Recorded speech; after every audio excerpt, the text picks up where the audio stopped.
친정엄마는 이틀도 불편하다더니 우리는 며칠 있어도 된다 그랬다며 시어머니의 비웃음 섞인 목소리가 거실에 울렸어요. 시동생 부부와 아이들까지 모든 시선이 저를 향했죠. 도윤이가 그러더라. 냄새가 배어서 오래 못 있겠다고. 어머님, 그런 게 아니라. 괜찮다, 괜찮아. 나이 드시면 그런 거지. 동정 섞인 무시였어요. 저희 엄마를 완전히 아래로 보는 그런 말투였죠. 친정은 딸이 챙겨야지. 시어머니가 당연하다는 듯 웃었어요. 저는 아무 말도 할 수 없었어요. 싱크대에 물을 틀었을 때 갑자기 눈물이 났어요. 우리 엄마는 왜 나 때문에 이런 무시를 당해야 하는 걸까요? 젖은 손을 수건에 닦으며 저는 결심했어요. 더 이상은 안 되겠다고. 짐을 싸서 현관을 나서는 순간에도 남편과 시댁 식구들은 상상하지 못했죠. 제가 어떤 준비를 하고 돌아올지 말이에요. 지금 시청하시는 유튜브 수익의 일부는 소아암 어린이와 노인복지회에 기부됩니다. 지금 구독과 좋아요 누르시고 마음으로 후원하세요. 안녕하세요. 저는 한미정입니다. 지금부터 들려드릴 이야기는 작년 늦여름에 일어난 일이에요. 그때만 해도 저는 평범한 전업주부였죠. 경기도 광명에 있는 새 아파트에서 남편과 둘이 살고 있었어요. 결혼한 지 5년째였는데 은행을 그만두고 집에서만 지낸 지도 벌써 2년이 넘었었거든요. 그해 8월 말이었어요. 대구에 계신 엄마께서 서울로 올라오신다는 연락을 주셨죠. 무릎이 많이 아프셔서 큰 병원에서 수술 전 정밀 검사를 받으셔야 한다면서요. 엄마는 오래전부터 식당 일을 하셔서 무릎이 많이 상하셨거든요. 매일 서서 일하시고 무거운 것들도 들어 나르시고 그러셨으니까요. 미정아, 이틀만 신세 질게. 검사 받고 바로 내려갈 테니까 너무 부담스러워하지 마. 전화 속 엄마 목소리에는 미안함이 묻어 있었어요. 저한테 폐를 끼칠까봐 걱정하시는 게 느껴졌죠. 사실 엄마가 제 집에 오시는 건 결혼 후 처음이었어요. 그동안은 제가 내려가는 게 당연하다고 생각했었거든요. 엄마 무슨 말이야. 당연히 여기서 편히 쉬다 가면 되지. 그렇게 말은 했지만 마음 한편으로는 긴장이 됐어요. 남편 도윤이가 어떻게 생각할지도 걱정되고 엄마가 불편해하실까 봐도 걱정이었죠. 결혼하고 나서 늘 그랬어요. 양쪽 다 신경 쓰느라 마음이 편할 날이 없었거든요. 엄마가 오시는 날 아침 저는 일찍부터 집안 정리를 했어요. 거실 소파를 털고 화장실도 다시 한번 닦고 엄마가 주무실 작은 방도 깨끗하게 정리했죠. 평소보다 더 신경을 썼어요. 엄마께 제 집을 처음 보여드리는 거니까 딸이 잘 살고 있다는 걸 보여드리고 싶었거든요. 도윤이한테도 미리 말해뒀어요. 엄마가 이틀만 계시고 가신다고 불편하게 생각하지 말라고요. 도윤이는 당연하지, 뭔 소리야라고 했는데 그 표정이 영 시원하지 않더라고요. 뭔가 내키지 않는다는 기색이 살짝 보였어요. 오후 2시쯤 엄마가 도착하셨어요. 현관문을 열자마자 보인 엄마 모습에 가슴이 뭉클했어요. 무릎이 아프셔서 그런지 평소보다 조심스럽게 걸으시는데 양손에는 큰 보따리를 들고 계셨거든요. 엄마, 이게 다 뭐야? 아이고, 미정아, 집에서 곰탕 끓여서 가져왔다. 너희 둘이 먹으라고. 엄마는 냉동 포장된 곰탕 용기 여러 개와 각종 반찬, 그리고 한약 봉지까지 가져오셨어요. 무릎이 아픈데도 새벽부터 준비하셨을 생각에 눈시울이 뜨거워졌죠. 엄마, 몸이 아픈데 이런 것까지 준비하면 어떡해. 괜찮다, 괜찮아. 딸 집에 빈손으로 올 수는 없잖니. 엄마는 그렇게 말씀하시면서도 조심스러운 표정이셨어요. 제 눈치를 보시는 것 같기도 하고 낯선 환경이 어색하신 것 같기도 했죠. 평생 당신 집에서만 살아오셨는데 딸 집이라고 해도 결국은 사위 집이니까요. 엄마를 거실로 모시고 차를 끓여드렸어요. 엄마는 집 안을 둘러보시더니 참 깔끔하게 잘 꾸며놨다고 하셨죠. 그런데 계속 어딘가 어색해 보이셨어요. 소파에 앉으실 때도 조심스럽게 앉으시고 뭔가를 만질 때도 혹시 더러워질까봐 걱정하시는 것 같았거든요. 저녁 시간이 되어서 도윤이가 퇴근했어요. 현관문이 열리는 소리에 엄마는 얼른 자리에서 일어서셨죠. 박서방, 들어왔구나. 고생했어. 안녕하세요, 어머님. 도윤이는 평소와 다름없이 정중하게 인사를 드렸어요. 엄마도 깍듯하게 인사를 받으셨고요. 겉으로 보기에는 아무 문제 없는 평범한 사위와 장모의 만남이었죠. 박서방, 이틀만 있다 갈 테니까 불편하게 생각하지 마. 아니에요, 어머님. 편히 계세요. 도윤이는 웃으면서 대답했어요. 하지만 그 웃음이 뭔가 어색했어요. 평소 자연스러운 웃음과는 조금 다른 느낌이었거든요. 억지로 짓는 웃음 같다고 할까요? 엄마가 가져오신 약 봉지에서 한약 냄새가 살짝 났어요. 도윤이 얼굴을 찡그리는 게 보였죠. 아주 잠깐이었지만 저는 놓치지 않았어요. 그리고 엄마가 부엌 쪽으로 가셨을 때 도윤이가 살짝 인상을 찌푸리는 것도 봤거든요. 저녁 준비를 하면서 엄마가 가져오신 곰탕을 끓였어요. 진한 국물 냄새가 집 안가득 퍼졌죠. 엄마는 부엌에서 이것저것 도와주시려고 하셨는데 저는 말렸어요. 엄마는 앉아 있어. 내가 다 할게. 미정아, 내가 뭐라도 도와야지. 안 돼. 손님이 무슨 일을 해.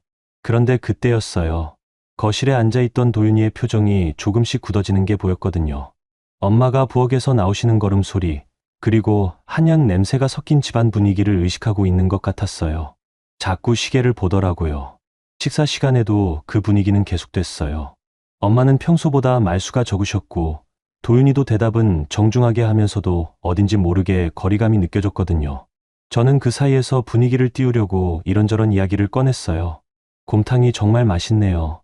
도윤이는 그렇게 말하면서도 눈살을 살짝 찌푸렸어요. 국물이 너무 진해서 그런 건지 아니면 냄새 때문인 건지 모르겠지만요.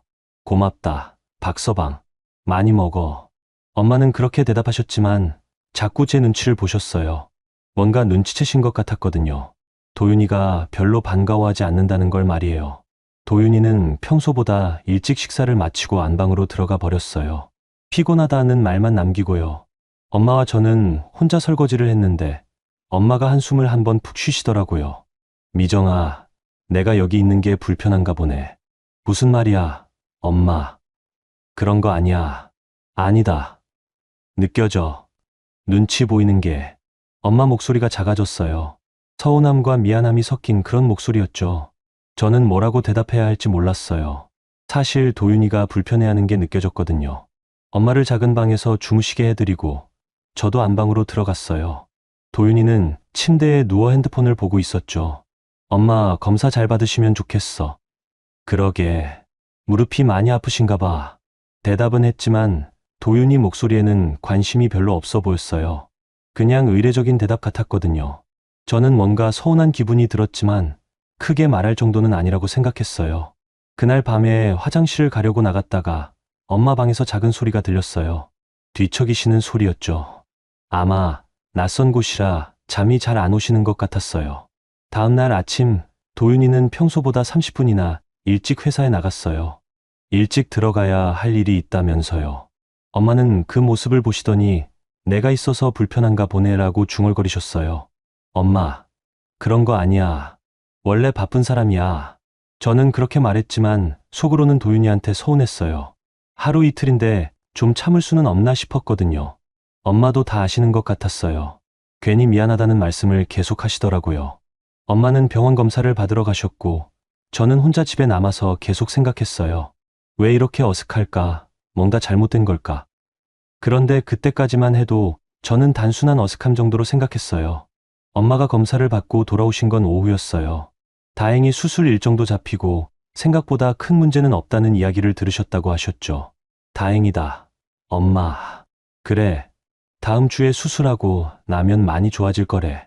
엄마는 안도의 표정을 지으셨지만 여전히 어딘지 모르게 조심스러워 보이셨어요. 아마 내일 내려가야 한다는 걸 의식하고 계신 것 같았거든요. 저녁 시간이 다가오면서 저는 점점 더 불안해졌어요.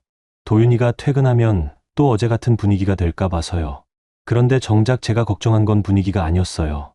그보다 훨씬 더 심한 일이 기다리고 있었거든요. 지금 생각해보면 그때가 모든 일의 시작이었던 것 같아요. 아주 작은 신호들이 있었는데 저는 그걸 제대로 알아차리지 못했던 거죠. 아니, 알아차렸지만 설마 하는 마음으로 넘어갔던 건지도 몰라요. 그때 제가 좀 더 단호하게 말했다면 달라졌을까요? 아직도 그 생각을 할 때가 있어요.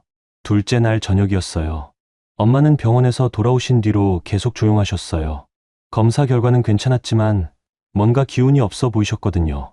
아마 어제부터 느껴진 어색한 분위기 때문인 것 같았어요. 저는 간단하게 저녁 준비를 했어요. 엄마가 가져오신 반찬들과 밥만 차려놓으면 되니까 크게 손이 갈 것도 없었죠. 그런데 엄마는 자꾸 뭔가를 도우려고 하셨어요. 미정아, 내가 뭐라도 하자. 엄마는 그냥 앉아 있어. 아픈 몸에 뭘 해. 괜찮다. 이 정도는. 엄마는 부엌에 서서 이것저것 만지작거리셨지만 결국 별로 하실 일이 없으셨어요. 오히려 제가 더 신경 쓰이더라고요. 엄마가 무릎이 아픈데 괜히 서 계시는 것 같아서요. 도윤이가 퇴근한 건 6시 반쯤이었어요. 평소보다 30분 늦었죠. 현관문이 열리는 소리에 엄마는 또 얼른 자리를 정돈하셨어요. 어제와 똑같은 모습이었어요. 박서방, 고생했어. 안녕하세요. 인사는 똑같이 주고받았지만 도윤이 표정이 어제보다 더 굳어 보였어요. 회사에서 무슨 일이 있었나 싶기도 했지만 뭔가 다른 것 같았어요. 집 안 분위기를 의식하고 있는 것 같았거든요. 그때였어요. 엄마가 가져오신 한약 봉지에서 냄새가 조금 났나 봐요. 도윤이가 코를 살짝 찡그리더니 에어컨 리모컨을 들었어요. 좀 답답하네요. 그러더니 에어컨을 꺼버렸어요. 8월 말인데 아직 더웠거든요. 그리고는 거실 창문을 활짝 열어버렸죠. 바깥 바람이 확 들어오면서 집 안이 시끄러워졌어요. 여보, 왜 창문을 열어? 밖에 더운데. 환기 좀 시켜야죠. 공기가 안 좋아요. 도윤이는 그렇게 말하면서 엄마 쪽을 슬쩍 봤어요. 한약 냄새 때문이라는 걸 돌려 말한 거죠. 엄마도 그 의미를 알아차리신 것 같았어요. 얼굴이 살짝 굳어지셨거든요. 내가 좀 오래 있었나 보네. 엄마는 작은 목소리로 중얼거리셨어요. 웃으려고 하시는데 입꼬리가 제대로 올라가지 않았어요. 손도 자꾸 달싹달싹 거리시더라고요. 불안하실 때 나오는 엄마의 습관이었어요. 저는 뭐라고 말해야 할지 몰랐어요. 도윤이를 나무랄 수도 없고 그렇다고 엄마한테 괜찮다고 말하기도 어려웠거든요. 실제로 괜찮지 않으니까요. 저녁 드세요. 저는 어색함을 넘기려고 서둘러 밥상을 차렸어요. 엄마는 여전히 조심스럽게 움직이셨고 도윤이는 계속 창문 쪽을 신경 쓰고 있었어요. 밥을 먹기 시작했는데 분위기가 정말 어색했어요. 어제보다 훨씬 심했죠. 엄마는 거의 말씀을 안 하셨고 도윤이도 밥만 먹고 있었어요. 저는 그 사이에서 뭔가 말을 해야겠다고 생각했어요. 오늘 검사 받으시느라 고생 많으셨죠? 응, 괜찮았어. 엄마는 짧게 대답하시고는 다시 조용해지셨어요. 평소 엄마답지 않게 말이 없으셨거든요. 도윤이는 아예 대답도 안 했어요. 그런데 그때였어요. 도윤이가 물컵을 탁 하고 식탁에 내려놓더니 입을 열었거든요. 어머님. 갑자기 정색을 하고 부르는 바람에 저는 가슴이 철렁했어요. 뭔가 좋지 않은 말이 나올 것 같았거든요. 검사도 다 받으셨으니까 내일쯤 내려가시는 게 좋지 않을까요? 그 말이 나오는 순간 엄마 손에 들린 밥숟가락이 허공에서 멈췄어요. 저도 숨이 막히는 것 같았어요. 설마 이런 말을 직접 할 줄은 몰랐거든요. 여보, 제가 뭔가 말하려고 했는데 도윤이가 손을 살짝 들어서 말을 막았어요. 어머님도 집이 그리우실 테고 저희도 평소대로 생활하는 게 편할 것 같아서요. 목소리는 정중했지만 그 말의 의미는 너무 선명했어요. 더 이상 여기 있지 말고 가달라는 뜻이었죠. 저는 얼굴이 확 달아올랐어요. 부끄럽고 화가 나고 서운하고 그런 감정들이 한꺼번에 올라왔거든요. 엄마는 잠시 아무 말씀도 안 하셨어요. 그러더니 억지로 웃음을 지으셨어요. 그래, 그래야지. 내가 너무 오래 있었나 보네. 아니에요, 어머님. 그런 뜻이 아니라. 도윤이는 그제서야 말을 돌리려고 했지만 이미 늦었어요. 엄마 얼굴에 상처받은 기색이 역력했거든요. 미정아, 괜찮다. 박서방 말이 맞아. 내가 여기서 불편하게 지낼 일 없잖니. 엄마는 그렇게 말씀하시면서도 손이 계속 떨리셨어요. 화가 나신 건지 서운하신 건지 아니면 부끄러우신 건지 모르겠지만 평소와는 완전히 다른 모습이었어요. 저는 뭐라고 대답해야 할지 몰랐어요. 도윤이한테 화를 내고 싶었지만 엄마 앞에서 부부싸움을 할 수도 없었고 그렇다고 엄마를 위로할 말도 떠오르지 않았거든요. 식사는 그렇게 어정쩡하게 끝났어요. 엄마는 평소보다 훨씬 빨리 수저를 놓으셨고 도윤이는 먼저 들어가겠다면서 안방으로 사라져버렸어요. 부엌에서 설거지를 하는데 엄마가 옆에서 도와주셨어요. 평소 같으면 앉아 계세요라고 했을 텐데 그때는 뭔가 말하기가 어려웠어요. 엄마도 말이 없으셨고요. 미정아. 응? 내가 내 집 불편하게 해서 미안하다. 엄마가 갑자기 그런 말씀을 하시는 바람에 저는 손이 멈췄어요. 설거지하던 그릇이 싱크대에 부딪히면서 소리가 났죠. 엄마, 무슨 말이야? 불편한 게 아니야. 아니다. 다 보여. 박서방이 싫어하는 게. 엄마 목소리가 떨렸어요. 억울하고 서운한 마음이 다 묻어나오는 그런 목소리였죠. 내일 아침 일찍 내려갈게. 첫 차 타고. 엄마. 괜찮다. 어차피 집이 그리웠어. 그렇게 말씀하셨지만 엄마 표정은 전혀 괜찮아 보이지 않았어요. 눈가가 빨갛게 되어 있었거든요. 그날 밤 저는 안방에서 도윤이와 마주 앉아 있었어요. 하지만 아무 말도 할 수 없었어요. 화가 나는데 어떻게 표현해야 할지 모르겠더라고요. 여보, 뭐. 도윤이는 핸드폰만 보고 있었어요. 제가 부르는데도 고개를 들지 않았죠. 너무했잖아. 뭐가? 엄마한테 그런 식으로 말하면 어떻게 해? 별로 심한 말 안 했는데 사실대로 말한 거잖아. 도윤이는 여전히 핸드폰 화면만 보고 있었어요. 무관심한 태도가 더 화나더라고요. 사실대로라니. 이틀인데 뭐가 그렇게 불편해? 미정아, 나도 집에서는 편히 쉬고 싶어. 어머님이 계시면 신경 쓰이잖아. 신경 쓰일 게 뭐 있어? 냄새도 나고 소리도 나고 그냥 불편해. 도윤이는 그렇게 말하면서도 미안한 기색이 전혀 없었어요. 오히려 당연하다는 듯이 말하더라고요. 저는 더 이상 말하고 싶지 않았어요. 말해봤자 소용없을 것 같았거든요. 그래서 그냥 화장실로 가서 세수를 했어요. 거울에 비친 제 얼굴이 초라해 보였죠. 다음날 새벽 엄마는 정말 일찍 일어나셨어요. 5시쯤부터 부스럭거리는 소리가 들렸거든요. 저도 일어나서 부엌으로 나갔어요. 엄마, 이렇게 일찍 왜 일어나셨어? 기차 시간이 있어서. 엄마는 벌써 짐을 다 싸놓으셨어요. 오실 때 들고 오신 보따리가 그대로 묶여 있었죠. 가져오신 반찬들도 거의 그대로 남아 있었어요.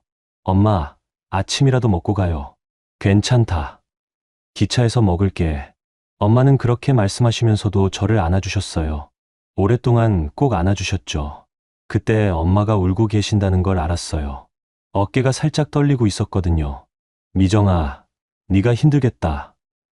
뭐가? 박서방하고 잘해라. 엄마는 더 이상 말씀하지 않으셨어요. 하지만 무슨 뜻인지 알겠었어요.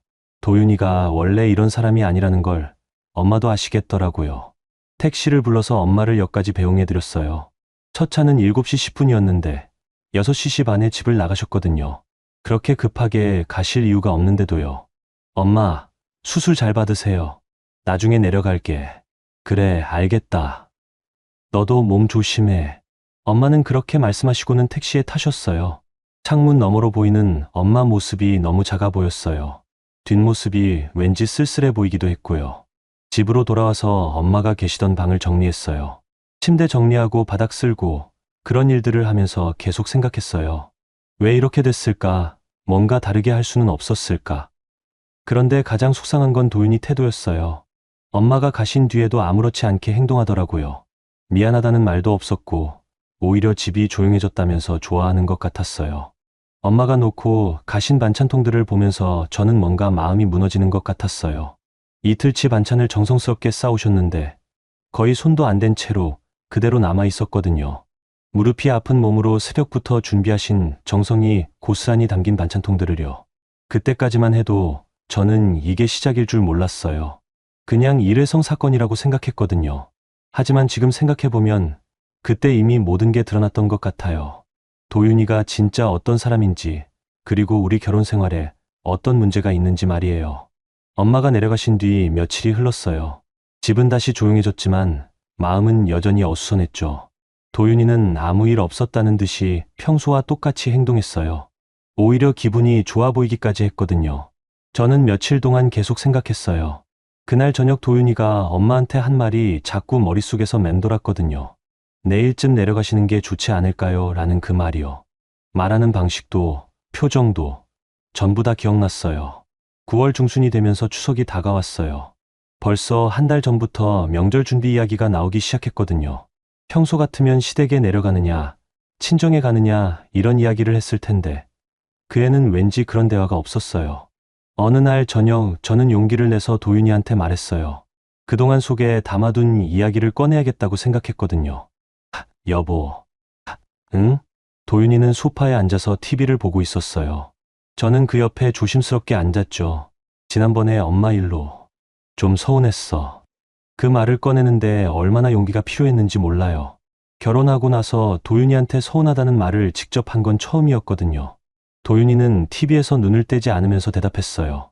서운하다고? 응. 엄마한테 좀 심했잖아. 심하다니. 뭐가? 도윤이는 마치 정말 모르겠다는 듯이 되물었어요. 그런 태도가 더 답답했죠. 그냥 좀 차갑게 대한 것 같아서. 미정아, 예민하게 받아들이지 마. 나는 그냥 편한 게 좋다는 얘기였어. 도윤이는 여전히 TV를 보면서 말했어요. 제 쪽을 쳐다보지도 않았죠. 그 무관심한 태도가 더 속상했어요. 그래도 이틀인데 어머님이 나쁘다는 게 아니야. 나도 사람인데 집에서는 편히 있고 싶잖아. 이해해줘. 도윤이는 그렇게 말하면서 제 어깨를 가볍게 토닥였어요. 달래는 듯한 제스처였지만 뭔가 위에서 아래로 내려다보는 느낌이 들었어요. 그런데 장기적으로 같이 사는 건 무리라는 뜻이었어. 너도 그걸 모르는 건 아니잖아. 장기적으로라니. 이틀인데 무슨. 미정아, 너도 생각해봐. 나이 든 분들은 냄새도 나고 생활 패턴도 다르고 우리가 맞춰주는 것도 한계가 있어. 도윤이는 점점 더 자연스럽게 말했어요. 마치 당연한 이야기를 하는 것처럼요. 저는 뭔가 이상하다고 생각했지만 논리적으로 반박하기는 어려웠어요. 그래도 엄마인데. 미정아, 현실적으로 생각해. 어머님도 당신 집이 편하실 거야. 여기서 눈치 보면서 지내는 것보다. 도윤이는 마지막에 제 손을 잡으면서 말했어요. 부드러운 목소리였지만 뭔가 강요하는 느낌이 들었거든요. 제가 잘못 생각하고 있다는 식으로 말하더라고요. 저는 더 이상 뭐라고 말해야 할지 모르겠었어요. 분명히 서운하고 속상한데 도윤이 말을 들으면 제가 이상하게 예민한 사람이 된 것 같았거든요. 그래서 그냥 입을 다물었어요. 그런데 그때였어요. 도윤이 핸드폰이 울렸거든요. 시어머니한테서 온 전화였어요. 엄마. 안녕하세요? 도윤이는 갑자기 밝은 목소리가 됐어요. 아까까지의 무표정한 얼굴이 환하게 바뀌더라고요. 마치 다른 사람이 된 것처럼요. 네, 잘 지내고 있어요. 도윤이는 전화를 받으면서 거실을 오갔어요. 저는 소파에 앉아서 그 모습을 바라봤죠. 뭔가 좋지 않은 예감이 들었어요. 예, 우리 집에요? 도윤이 목소리가 조금 높아졌어요. 놀란 것 같았죠. 아, 그래요? 네, 알겠습니다. 전화는 5분 정도 계속됐어요. 도윤이는 중간중간 네, 엄마라고 대답만 했어요. 뭔가 일방적으로 전달받는 분위기였거든요. 전화가 끝나고 도윤이가 저한테 왔어요. 표정이 묘하게 밝아 보였어요. 엄마가 추석에 올라온다고 하네. 예? 올해는 엄마랑 상우 형리가 우리 집에서 추석을 보낸대. 3박 4일 정도. 저는 깜짝 놀랐어요. 갑작스러운 얘기였거든요. 보통은 미리 상의를 하고 정하는 건데 일방적으로 통보받은 느낌이었어요. 갑자기요? 엄마가 올해는 위로 올라오고 싶다고 하시네. 우리 집도 구경하고 싶으시고.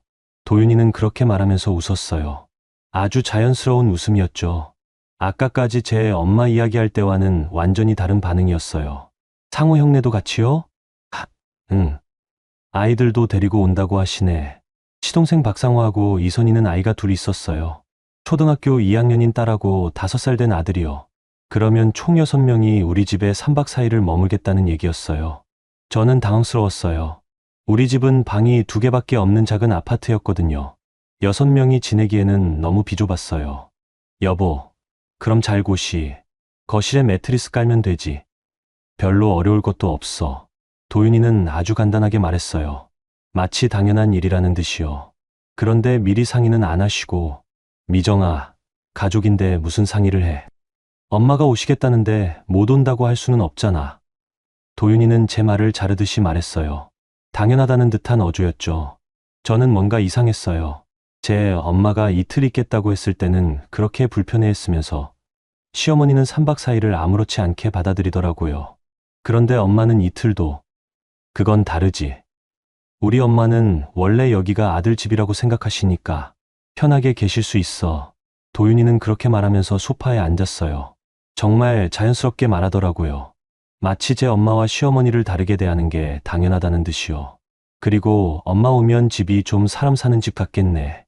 그 말을 들었을 때 저는 정말 충격을 받았어요.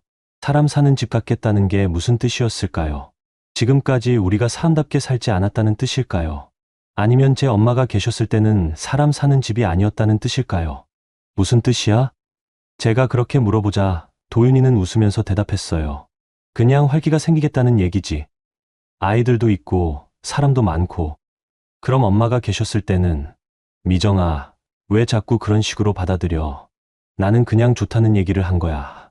도윤이는 약간 짜증스러운 표정을 지었어요. 제가 트집을 잡는다는 듯한 얼굴이었죠. 저는 더 이상 말하고 싶지 않았어요. 말하면 할수록 제가 이상한 사람이 되는 것 같았거든요. 하지만 마음속에서는 뭔가가 서늘하게 식어 내려가는 걸 느꼈어요. 그날 밤 저는 잠을 잘 수 없었어요. 계속 생각이 났거든요. 제 엄마한테는 내일쯤 내려가시는 게 좋지 않을까요? 라고 했던 도윤이가 시어머니한테는 편하게 계세요 라고 말하는 모습이요. 그리고 사람 사는 집 같겠다는 그 말이 계속 맴돌았어요.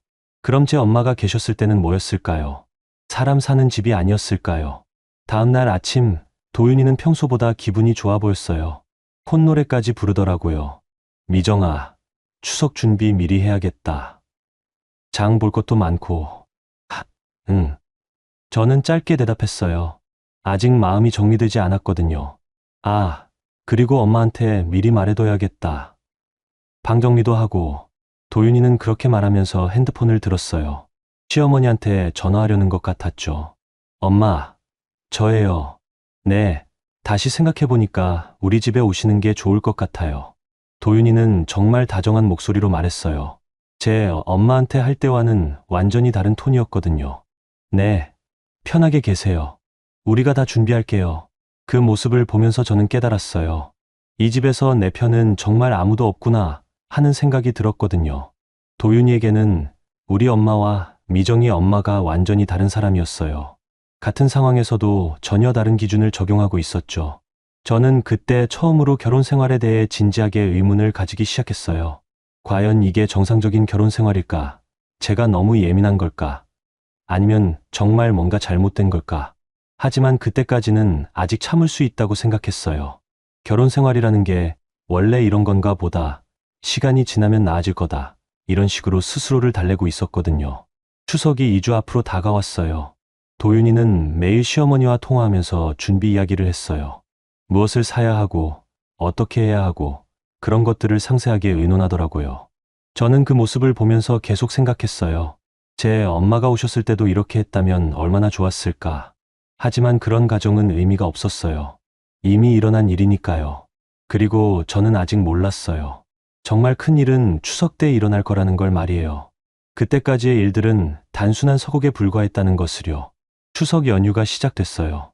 9월 29일 토요일 아침이었죠. 저는 새벽부터 일어나서 집안 정리를 했어요.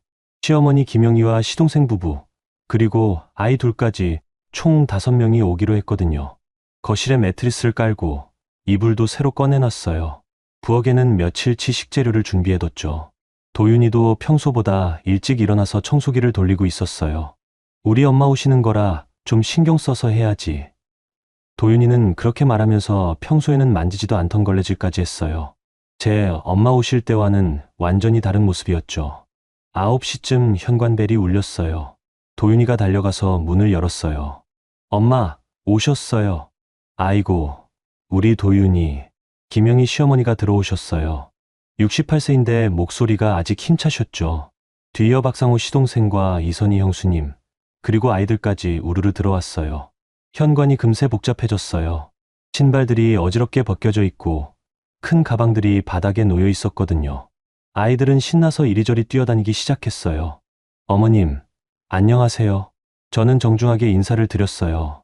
시어머니는 저를 위아래로 한번 훑어보시더니 고개를 끄덕이셨죠. 미정이 고생 많다.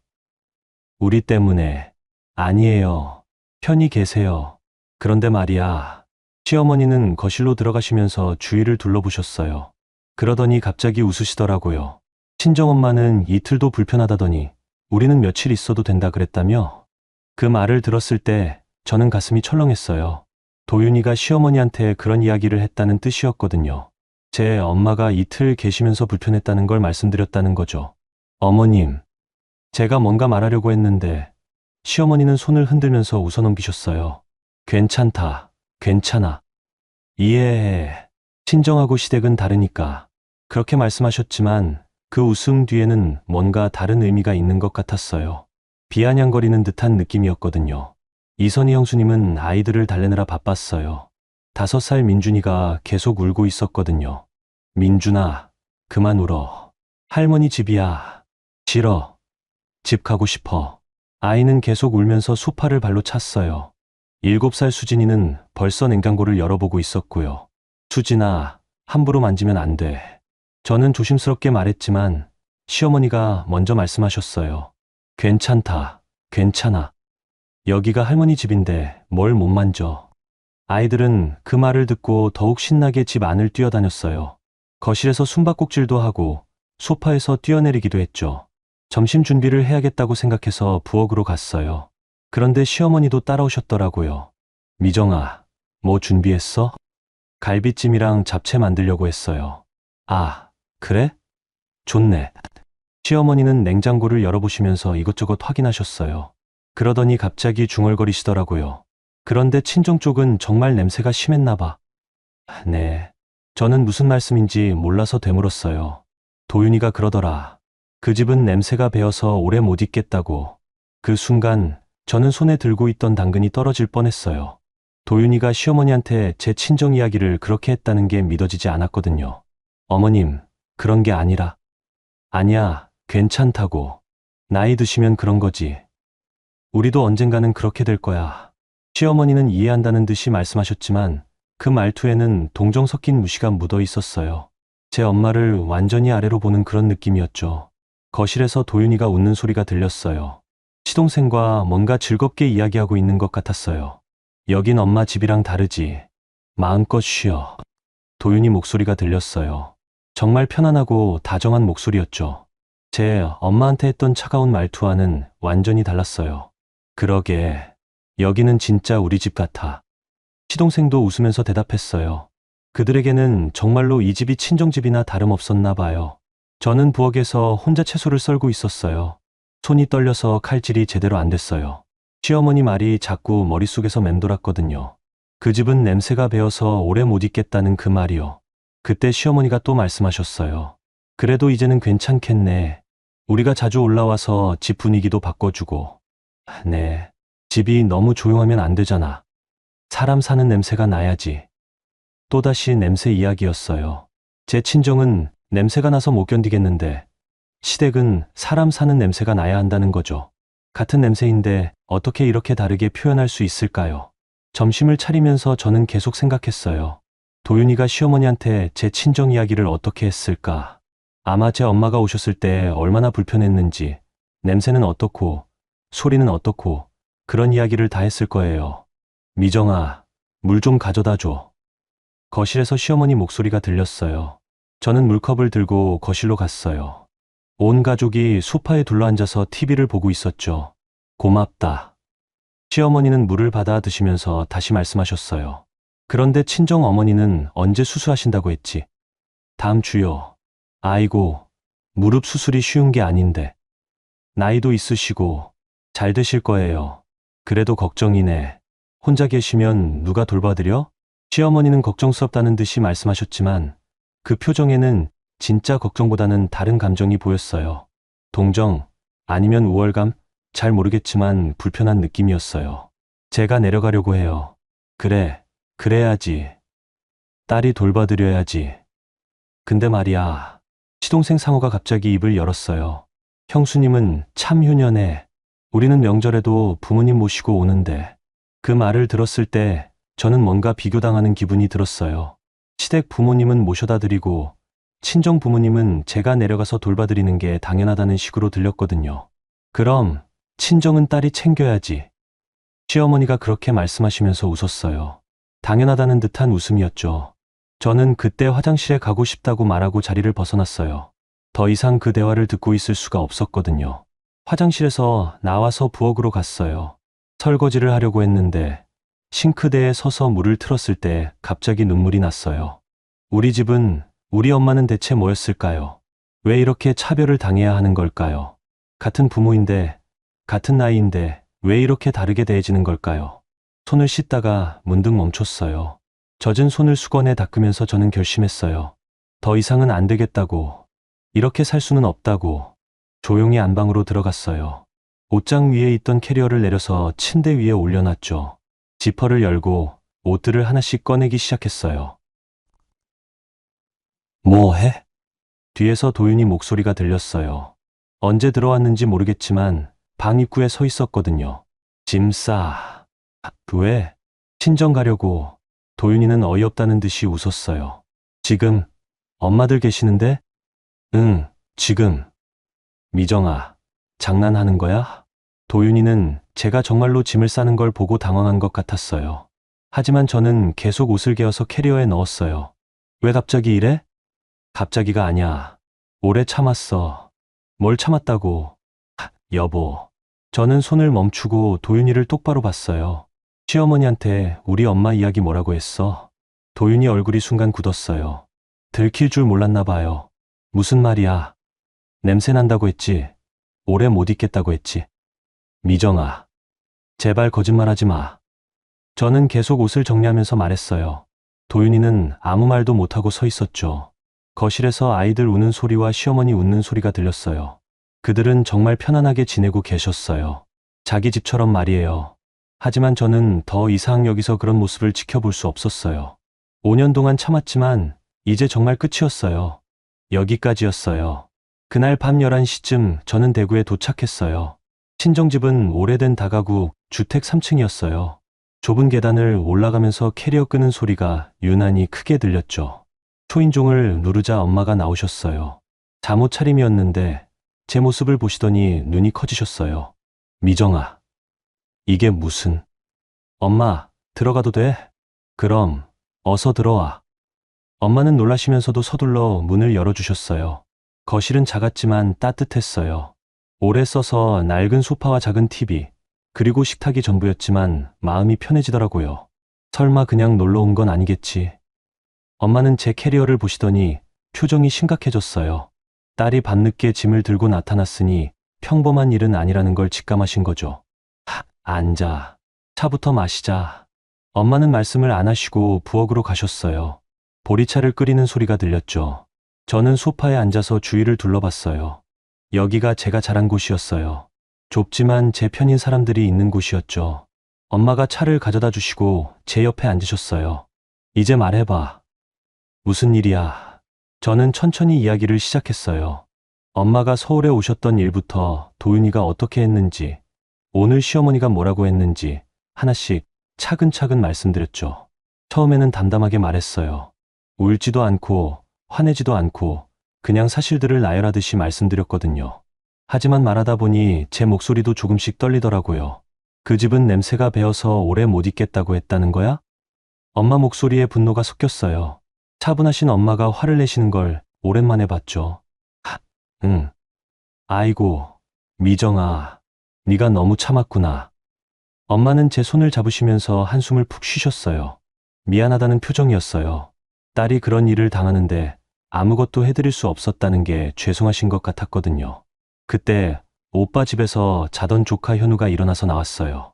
25살 된 현우는 회계사 준비를 하고 있었거든요. 이모 왔어요? 응, 현우야. 현우는 늦은 시간인데도 저희 대화에 관심을 보였어요. 그래서 간단하게 상황을 설명해 줬죠. 이모부가 그랬다고요? 진짜 어이없네. 현우는 화가 난 표정을 지었어요. 어렸을 때부터 저를 잘 따랐던 조카였거든요. 근데 이모, 그럼 이모부 월급이랑 집 대출이랑 다 이모 머릿속에 있는 거죠? 현우의 갑작스러운 질문에 저는 고개를 끄덕였어요. 당연하지. 은행에서 5년 일했는데 그때였어요. 엄마와 현우가 서로 눈을 마주치더니 의미 있는 표정을 지었거든요. 미정아, 넌 원래 숫자에 강했잖아. 엄마가 갑자기 옛날 이야기를 꺼내셨어요. 아버지 가게 장부도 네가 정리했고, 아버지는 작은 철물점을 하셨어요. 오빠는 공부만 하고 저는 고등학교 때부터 아버지 가게 장부를 정리해 드렸거든요. 복잡한 외상거래나 재고 관리 같은 것들을 말이에요. 은행에서도 여신심사했잖아. 대출 서류 수백 건 받고. 맞았어요. 저는 은행에서 개인 대출부터 기업 대출까지 온갖 서류를 검토했었어요. 소득증명서, 재산증명서, 신용조회 그런 것들을 보는 게 일이었죠. 이모, 그럼 정말 모든 걸 다 아시는 거네요. 현우가 신기해하면서 말했어요. 집이 누구 명의인지, 대출이 얼마나 남았는지, 이모부가 매달 얼마나 벌고 얼마나 쓰는지. 응, 다 알아. 그렇게 대답하면서 저는 뭔가 깨달았어요. 저한테도 무기가 있다는 걸 말이에요.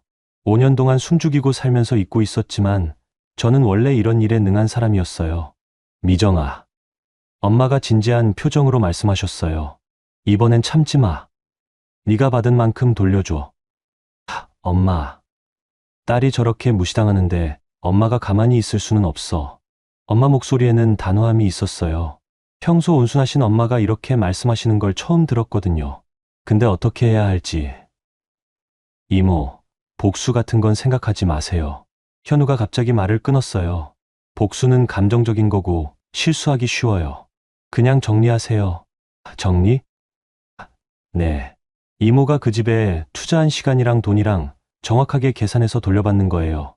현우는 회계 공부를 하고 있어서 그런지 현실적으로 말했어요. 법적으로 이모 몫이 얼마인지, 재산 분할하면 얼마나 받을 수 있는지 다 계산해 보세요. 그 말을 듣는 순간 저는 마음이 차분해졌어요. 화가 나고 억울한 감정들이 정리되기 시작했거든요. 맞아요. 복수가 아니라 정리였어요. 제가 그 집에서 5년간 투자한 모든 것들을 정확히 계산해서 제 몫을 찾아오는 거였죠. 그날 밤 저는 오랜만에 푹 잤어요. 어렸을 때 쓰던 제 방에서 제 이불을 덮고 자니까 마음이 편했거든요. 누구 눈치 볼 필요도 없고 조용히 해야 한다는 스트레스도 없었어요. 다음 날 아침 엄마는 제가 좋아하는 미역국을 끓여주셨어요. 미정아, 이제 어떻게 할 거야? 차근차근 준비해 볼게요. 저는 그렇게 대답하면서 속으로 계획을 세우기 시작했어요. 억울한 며느리가 아니라 치밀한 계획자의 마음으로 말이에요. 추석 연휴 둘째 날 아침, 저는 일찍 일어나서 작은 책상 앞에 앉았어요. 어렸을 때 숙제하던 그 책상이었죠. 서랍에서 공책 한 권과 펜을 꺼내서 정리를 시작했어요. 첫 번째는 집 관련 서류였어요. 결혼할 때 친정에서 준 자금이 3천만 원, 제가 은행에서 모은 돈이 2천만 원이었거든요. 총 5천만 원을 계약금으로 넣었는데 등기상으로는 도윤이 단독 명의였어요. 당시에는 아무 생각 없이 그렇게 했어요.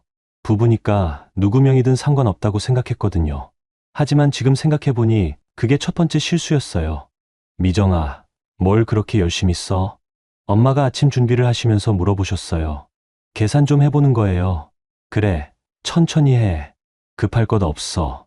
엄마는 더 이상 묻지 않으시고 부엌으로 가셨어요. 저를 믿고 맡겨주시는 것 같았어요. 두 번째는 대출 상환 내역이었어요. 매달 200만 원씩 원리금을 갚고 있었는데 이 중에서 절반인 100만 원은 제 명의 통장에서 자동 이체되고 있었거든요. 5년간 6천만 원을 제가 낸 셈이었어요. 세 번째는 생활비였어요. 결혼하고 나서 저는 전업주부가 됐지만 가계부는 제가 썼거든요.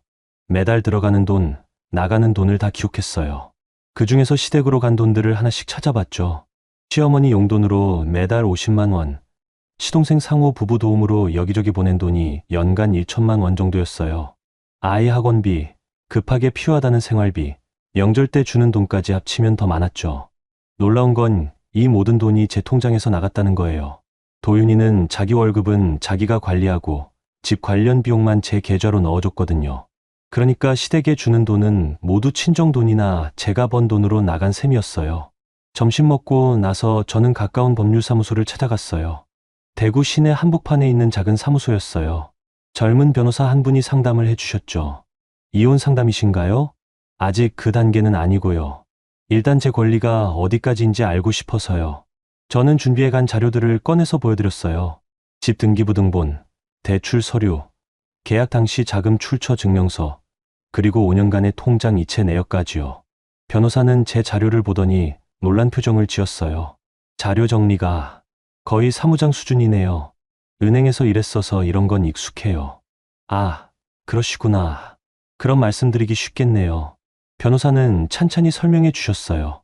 혼인 중 취득한 재산은 기여분에 따라 분할할 수 있고 계약금 출처를 증명할 수 있다면 그 부분은 특유재산으로 인정받을 가능성이 높다고 했어요. 특히 부인께서 대출 상환에 기여한 부분은 명확하게 입증되니까 재산 분할 시 상당히 유리하실 거예요. 그럼 제가 받을 수 있는 몫이 얼마나 될까요? 정확한 계산은 감정을 받아봐야겠지만 현재 시세로 봤을 때 최소 1억 2천만 원에서 1억 5천만 원 정도는 될 것 같습니다. 생각보다 큰 금액이었어요. 저는 그냥 제가 낸 돈만 돌려받으면 된다고 생각했는데 5년간 관리하고 가꾼 부분까지 인정받을 수 있다는 거였어요. 사무소를 나와서 걸어가면서 저는 계속 생각했어요. 5년 동안 제가 얼마나 많은 걸 투자했는지, 그리고 그동안 얼마나 무시당했는지 말이에요. 집에 돌아와서 엄마한테 상담 결과를 말씀드렸어요. 엄마는 처음에는 금액을 듣고 놀라셨어요. 그렇게 많이? 네. 제가 생각했던 것보다 훨씬 많아요. 그럼 이제 어떻게 할 거야? 명절 끝나기 전에 준비를 다 마치려고 해요. 그날 저녁 저는 서류들을 다시 한번 정리했어요. 복사해야 할 것, 공증받아야 할 것, 추가로 확인해야 할 것들을 리스트로 만들었죠. 그러면서 깨달았어요. 복수는 소리 지르고 화내는 게 아니라는 걸 말이에요. 치밀하게 준비하고 정확한 근거를 가지고 조용히 판을 뒤집는 거였어요. 다음 날부터 저는 본격적으로 움직였어요.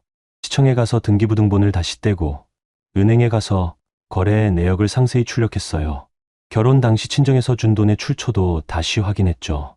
아버지 통장에서 제 계좌로 이체된 기록, 그 돈이 집 계약금으로 사용된 기록, 모든 게 명확하게 남아 있었어요. 은행에서 일한 경험이 도움됐어요. 어떤 서류가 필요한지, 어떻게 준비해야 하는지 다 알고 있었거든요. 며칠 동안 대구와 서울을 오가면서 필요한 서류들을 모았어요. 도윤이한테는 연락을 안 했어요. 어차피 시댁 식구들이 있으니까 연락할 이유도 없었고, 제가 뭘 하고 있는지 알려줄 필요도 없었거든요. 중요한 건 시댁으로 흘러간 돈의 규모였어요. 정확히 계산해 보니 5년간 약 4천만 원 정도가 시댁 관련 비용으로 나갔더라고요. 그리고 이 모든 돈이 친정이나 제 명의 계좌에서 나간 거였어요. 친정에서는 시댁 도움에 대해 전혀 몰랐어요. 도윤이가 한 번도 말한 적이 없었거든요. 시어머니 용돈도 시동생 도움도 다 제 돈으로 하면서 친정에는 비밀로 했던 거죠. 이게 정상적인 결혼 생활이야?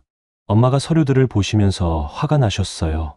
우리는 딸 결혼시킨다고 그렇게 돈 보탰는데 그 돈으로 시댁 뒷바라지를 했다는 거네. 이제 다 정리할 거예요. 저는 차분하게 대답했어요. 화가 났지만 감정적으로 행동할 생각은 없었거든요. 연휴가 거의 끝나갈 쯤 저는 최종 계획을 세웠어요. 추석 마지막 날, 시댁 식구들이 모두 모인 자리에서 이 모든 걸 공개하기로 했어요. 변호사와 한 번 더 만나서 최종 확인을 받았어요. 서류는 완벽했고 법적 근거도 충분했어요. 이제 시행만 남았죠. 정말 확실하시죠? 변호사가 마지막으로 물어봤어요. 네, 이제 끝낼 때가 됐어요. 집으로 돌아가면서 저는 긴장되면서도 마음이 후련했어요. 5년간 참았던 모든 것들을 정리할 시간이 온 거였어요. 더 이상 억울한 며느리가 아니라 제 권리를 찾는 한 사람으로서 말이에요. 명절 마지막 날이 다가왔어요. 이제 정말 모든 걸 끝낼 시간이었어요. 추석 마지막 날, 10월 2일 오후 2시였어요. 저는 변호사와 함께 광명 아파트로 향했어요. 택시 안에서 마지막으로 서류를 점검했죠. A4 용지로 50장 정도 되는 분량이었어요. 긴장되시죠? 변호사가 조심스럽게 물어봤어요. 아니요. 오히려 후련해요. 정말 그랬어요. 5년 동안 쌓인 억울함을 드디어 풀 수 있다는 생각에 마음이 차분해졌거든요. 아파트 앞에 도착했을 때 시동생 차가 주차되어 있는 게 보였어요. 아직 다들 계신다는 뜻이었죠.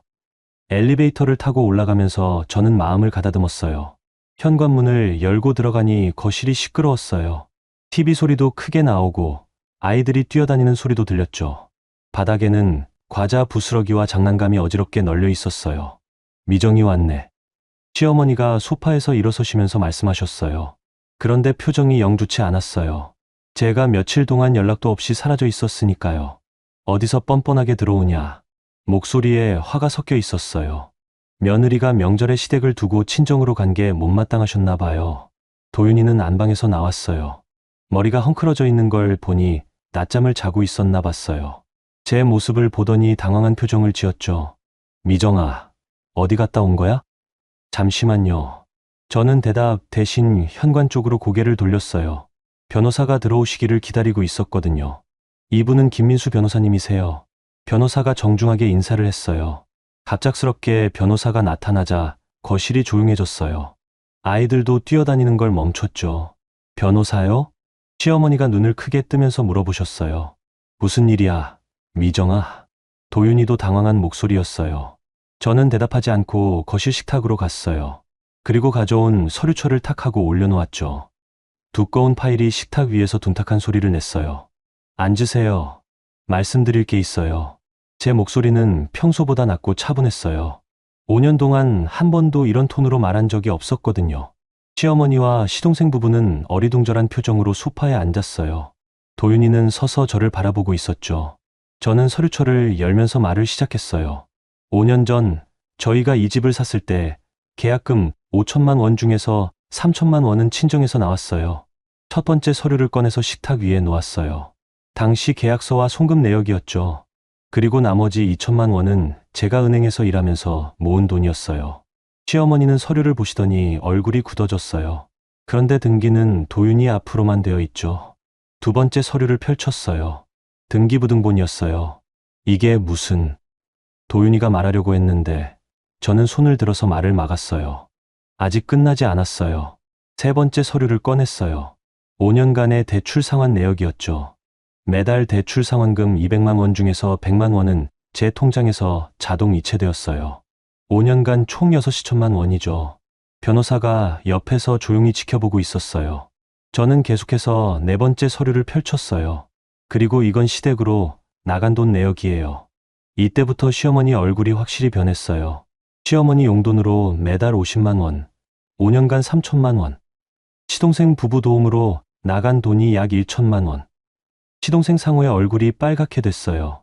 이 모든 돈이 친정 돈이거나 제 명의 통장에서 나갔어요. 마지막 서류를 펼치면서 저는 시어머니를 똑바로 봤어요. 어머님께서 며칠 전에 하신 말씀 기억하시죠? 그 집은 냄새가 배어서 오래 못 있겠다고 하셨잖아요. 그 말을 듣는 순간 거실이 완전히 조용해졌어요. 아이들도 숨소리조차 내지 않고 있었죠. 제 친정을 그렇게 생각하시는 분들한테 제 친정 돈으로 용돈을 드릴 이유는 없죠. 시어머니는 입을 벌렸다 닫았다 하면서 아무 말도 하지 못하셨어요. 미정아, 잠깐. 도윤이가 다가오려고 했는데 변호사가 앞으로 나왔어요. 재산 분할 신청서입니다. 변호사가 새 서류를 꺼내서 도윤이 앞에 내밀었어요. 부인께서 이 집의 기여한 부분을 정확히 계산했습니다. 현재 시세로는 약 1억 3천만 원 정도 될 것 같습니다. 도윤이는 서류를 받아보더니 얼굴이 하얘졌어요. 그리고 이건 시댁으로 나간 돈에 대한 반환 요구서고요. 변호사는 계속해서 서류를 내밀었어요. 총 4천만 원입니다. 이자까지 계산하면 더 늘어날 수 있습니다. 시동생 부부는 서로 얼굴만 바라보고 있었어요. 갑작스러운 상황에 어떻게 반응해야 할지 모르는 것 같았죠. 저는 마지막으로 시어머니를 봤어요. 어머님, 이 집은 제 안전을 지켜주지 못했어요. 목소리에 감정을 넣지 않으려고 노력했어요. 제 친정을 무시하고 제 돈으로 살면서도 저를 무시하는 곳에서는 더 이상 살 수 없어요. 시어머니는 여전히 말을 못하고 계셨어요. 그러니까 이제 제 몫만 가져가겠어요. 어머님은 아들 집으로 가세요. 그 말에 시어머니가 드디어 입을 열었어요. 미정아, 이게 무슨... 어머님, 더 이상 말씀하지 마세요. 저는 단호하게 말을 끊었어요. 5년 동안 충분히 참았어요. 이제 각자 책임지고 살아가시면 됩니다. 변호사가 시계를 보더니 저에게 눈짓했어요. 예정된 시간이 된 것 같았어요. 서류는 일주일 안에 검토하시고 연락 주세요. 변호사는 명함을 도윤이한테 건네주고는 일어났어요. 저도 자리에서 일어났어요. 더 이상 이 자리에 있을 이유가 없었거든요. 미정아, 어디 가는 거야? 도윤이가 소리쳤지만 저는 뒤돌아보지 않았어요. 현관에서 신발을 신으면서 마지막으로 거실을 봤어요. 시댁 식구들이 모두 멍하니 앉아 있었죠. 아무도 움직이지 않고 있었어요. 이제부터는 각자 책임지고 사세요. 그것이 제가 그 집에서 한 마지막 말이었어요. 엘리베이터를 타고 내려가면서 저는 깊게 숨을 쉬었어요. 5년 동안 쌓였던 무거운 짐을 드디어 내려놓은 기분이었거든요. 변호사는 택시 안에서 말했어요. 정말 깔끔하게 정리하셨네요. 고맙습니다. 앞으로는 어떻게 하실 거예요? 새로 시작할 거예요. 그날 밤 저는 대구 친정에서 엄마와 마주 앉아 차를 마셨어요. 모든 게 끝났다는 안도감과 함께 새로운 시작에 대한 기대감이 들었어요. 이제 좀 살 것 같니? 엄마가 조심스럽게 물어보셨어요. 네. 이제 진짜 제 인생을 살 수 있을 것 같아요. 창밖으로는 가을비가 조용히 내리고 있었어요. 모든 것을 씻어내는 것 같은 비였죠. 그로부터 몇 달이 흘렀어요. 지금은 2024년 가을, 다시 추석이 다가오고 있어요. 하지만 이번엔 완전히 다른 추석이죠. 저는 대구 지하철 2호선 경대병원역 근처에 있는 작은 아파트에서 살고 있어요. 재산 분할로 받은 1억 3천만 원과 친정에서 다시 돌려받은 자금을 합쳐서 엄마와 함께 살 집을 마련했거든요. 32평짜리 아파트예요. 크지는 않지만 방 2개의 거실, 부엌이 넉넉해서 엄마와 저에게는 충분했어요. 무엇보다 이 집은 완전히 저희 이름으로 되어 있어요. 대출도 없고 누구한테 눈치 볼 일도 없죠. 작년 12월에 모든 법적 절차가 끝났어요. 도윤이는 처음엔 변호사를 통해서 재산 분할 금액을 줄이려고 했었어요. 하지만 제가 준비한 서류들이 너무 완벽해서 별다른 이의를 제기할 수 없었죠. 특히 친정돈의 출처와 제가 대출 상환에 기여한 부분이 명확하게 증명됐거든요. 은행에서 일한 경험이 정말 도움됐어요. 어떤 서류가 법적 효력이 있는지, 어떻게 정리해야 하는지 다 알고 있었으니까요. 시댁으로 나간 돈은 절반 정도 돌려받았어요. 시어머니가 처음엔 완강하게 거부하셨지만 변호사가 법적 조치를 취하겠다고 하니까 결국 합의를 보게 됐죠. 시동생 부부는 분할해서 갚기로 했어요. 엄마는 작년 가을에 무릎 수술을 잘 받으셨어요. 재활도 순조롭게 진행돼서 지금은 집 안에서 천천히 걸어 다니실 수 있어요. 오늘도 부엌에서 저희 점심을 준비하고 계시더라고요. 미정아, 차 한잔 할까? 오후 3시쯤 엄마가 거실로 나오시면서 말씀하셨어요. 창밖으로 가을 햇살이 부드럽게 들어오고 있었죠. 노을이 지기 시작하는 시간이었어요. 좋아요. 저는 책상에서 일어나서 소파로 갔어요. 요즘 저는 집에서 일을 하고 있거든요. 동네 자영업자들 장부를 정리해 주는 일이에요. 처음에는 지인 소개로 한두 곳 시작했는데 입소문이 나면서 일이 계속 늘어났어요. 은행에서 쌓은 경험이 정말 도움이 됐죠. 복잡한 세무 처리나 대출 상담까지 해드릴 수 있으니까 사장님들이 만족해 하세요. 지금은 단골 고객이 10곳 정도 돼요. 작은 카페부터 동네 마트, 미용실, 치킨집까지 다양해요. 매달 정기적으로 장부를 정리해드리고 세금 신고 시기에는 더 바빠지죠. 온라인으로도 강의를 조금씩 시작했어요. 생활 속, 재무관리라는 주제로 주부들을 대상으로 하는 강의였죠. 가계부 쓰는 법부터 대출 관리, 재산 정리하는 방법까지 실용적인 내용들이요. 첫 강의 때는 참가자가 5명뿐이었어요. 하지만 지금은 한 번에 30명까지 신청을 받아요. 제 경험담을 들으면서 용기를 얻는 분들이 많더라고요. 요즘 일이 많이 들어오네. 엄마가 차를 우리시면서 물어보셨어요. 보리차에서 고소한 향이 올라왔어요. 네, 다행히 꾸준히 있어요. 이번 달 수입이 거의 400만 원 될 것 같아요. 이야, 많이 벌었네. 우리 딸 정말 대단하다. 이제 시작인걸요. 내년에는 사업자 등록도 내고 제대로 해볼까 생각 중이에요. 엄마는 뿌듯해하는 표정이셨어요. 딸이 혼자서도 잘 살아갈 수 있다는 게 안심이 되시나 봐요. 저는 요즘 정말 만족스러운 생활을 하고 있어요. 아침에 일어나서 엄마와 함께 아침을 먹고, 오전에는 일을 하고, 오후에는 엄마와 차를 마시거나 동네를 산책해요. 명절도 이제는 부담이 아니에요. 친정에서 보내는 명절이 이렇게 편할 수가 없더라고요. 제사 준비도 엄마와 함께 천천히 하고, 오빠 가족들과 모여서 따뜻한 시간을 보내요. 작년 추석 이후로 오빠와도 더 가까워졌어요. 제가 겪은 일을 알고 나서 많이 미안해 하더라고요. 미정아, 그때 내가 좀 더 신경 썼어야 했는데. 오빠, 무슨 소리야. 어떻게 알았겠어. 오빠는 지금도 가끔 안부 전화를 해요. 동생이 잘 지내는지 걱정되신다면서요. 가족의 소중함을 새삼 느껴요. 그런데 미정아, 엄마가 갑자기 진지한 표정을 지으셨어요. 후회는 안 해. 뭐려? 결혼 정리한 거 말이야. 저는 잠시 생각해 봤어요. 정말 후회가 되나? 아니요. 전혀 안 해요. 정말 그랬어요. 5년 동안 참고 사는 것보다 용기 내서 제 인생을 되찾은 게 훨씬 나았어요. 처음엔 무서웠지만 지금은 확신해요. 잘한 일이라고. 도윤이하고는 작년 겨울에 모든 정리가 끝났어요. 재산 분할도 제가 요구한 대로 받았고 시댁으로 나간 돈도 상당 부분 돌려받았어요. 변호사 말로는 생각보다 순조롭게 진행됐다고 하더라고요. 마지막에 도윤이가 직접 연락을 했어요. 1월 중순이었죠. 미정아, 다시 한번 생각해보자. 우리 처음부터 시작하면 안 될까?